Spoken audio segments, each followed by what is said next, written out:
Fazenda Recanto da Serrinha, Dr. Júlio Bernardes, lote apartado das filhas do campeão. 5516 é campeão em vaca jamanta, essa logo à frente.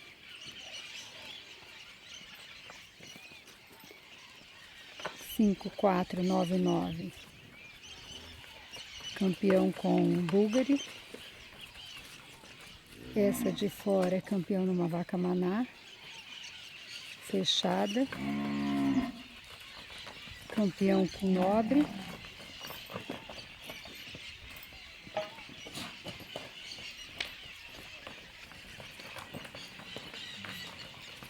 E campeão em vaca 1646. Estão fechando agora 10 a 12 meses. Vão ser expostas à precocidade sexual.